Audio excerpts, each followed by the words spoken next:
நம் தேவனாகிய இயேசு கிறிஸ்துவினால் உங்களுக்கு கிருபையும் சமாதானமும் சந்தோஷமும் உண்டாவதாக. துதியின் உடைங்கிற வார்த்தை இடம்பெற்றிருக்கிற வசனத்தையே மையமாக எடுத்து இன்றைக்கு பார்க்க போறோம். அதற்குரிய வேத பகுதி ஏசாயா 61 அதிகாரம் வசனம் 3. Isaiah chapter 61 verse 3. சியோனிலே துயரப்பட்டவர்களை சீர்படுத்தவும், அவர்களுக்கு சாம்பலுக்கு பதிலாக சிங்காரத்தையும், துயரத்துக்கு பதிலாக ஆனந்த தைலத்தையும், ஒடுங்கின ஆவிக்கு பதிலாக துதியின் உடையையும் கொடுக்கவும் அவர் என்னை அனுப்பினார். அவர்கள் கர்த்தர் தம்முடைய மகிமைக்கென்று நாட்டின நீதியின் விருட்சங்கள் எனப்படுவார்கள். இந்த வார்த்தைகள் அன்றைக்கு இஸ்ரவேலர்களுக்கு மேசியாவை பற்றின முன்னறிவிப்பான தீர்க்கதரிசன வார்த்தைகளாக இருந்தது.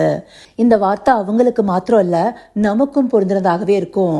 இதுல கொடுக்கப்பட்ட சியோன்ற வார்த்தைக்கு தேவன் வாசம் செய்யும் ஸ்தலம்னு பொருள் வரும். அப்படியாக அன்றைக்கு எருசலேம் தேவன் தெரிந்து கொண்டு வாசம் செய்த ஸ்தலமாக இருந்தது. ஆனா இன்றைக்கோ தேவன் வாசம் செய்யும் ஸ்தலமான சியோனாக சபையே காணப்படுது. அதாவது தேவனை விசுவாசிக்கிற நாம் எல்லாருமே சியோனாக காணப்படுகிறோம். அப்படி சபையாகிய நமக்கே தேவன் தன்னுடைய குமாரனை அனுப்பி இருக்கிறாரு. அவர் வந்து சியோனுக்கு என்ன செய்ய போறாரு?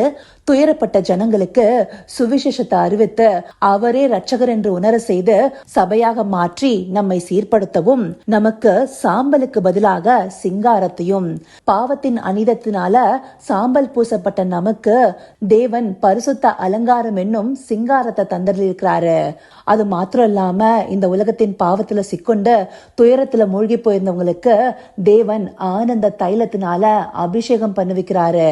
அப்படி பண்ணுவித்து அவர்களுக்கு ஒடுங்கின ஆவிக்கு பதிலாக அவரை துதிக்க கூடிய துதியின் உடைய அணிவிக்கிறாரு. இந்தபடியாக நாம வாழ்வதற்கே சபையாக தெரிந்து கொள்ளப்பட்டிருக்கோம். இப்படியாக நம்மை நடத்துவதற்கே தேவன் கிறிஸ்துவை நமக்கு தந்தளிருக்கிறாரு.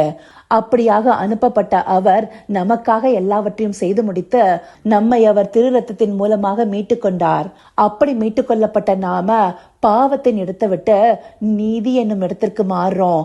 அவர் நமக்காக சிலுவையில பாவமாகி நம்மை அவருடைய நீதிக்குட்படுத்துறாரு. அதையே இந்த வசனத்துடைய நிறைவு பகுதியில அவர்கள் கர்த்தர் தம்முடைய மகிமைக்கென்று நாட்டின நீதியின் விருட்சங்கள் எனப்படுவார்கள்னு சொல்லப்பட்டிருக்கு. அப்படி தேவன் நம்மை சபையாக தெரிந்து கொண்டு நம்மை நீதியின் விருட்சங்களாக இந்த பூமியில நாட்டிருக்கிறாரு. நாம என்ன செய்யணும்? இந்த நீதியின் கனிகளை கொடுப்பவர்களாக, அநேகரை இந்த நீதிக்குட்படுத்தவர்களாக இருக்கணும்.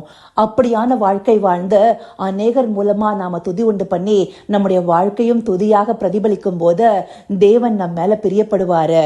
அந்தபடி ஒரு வாழ்க்கை வாழும் போது நாமும் கர்த்தருக்குள்ளார மன மகிழ்ச்சியா இருக்க முடியும்.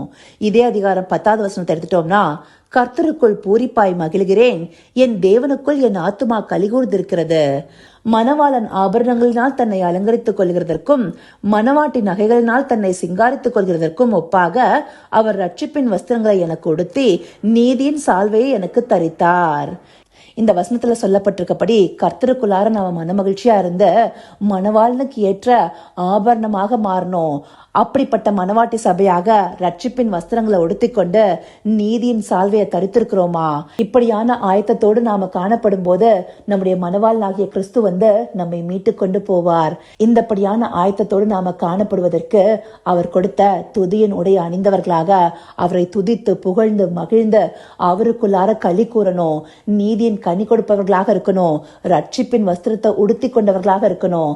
இந்தப்படியாக நாம ஒவ்வொருவரும் காணப்படுவதே தேவனுடைய விருப்பமா இருக்கு. இந்தப்படியான வாழ்க்கையவே அன்றைக்கு அப்போஸ்தலர்களும் அவருடைய சீஷர்களும் வாழ்ந்து நமக்கு முன்மாதிரிகளையும் வைத்து போனாங்க.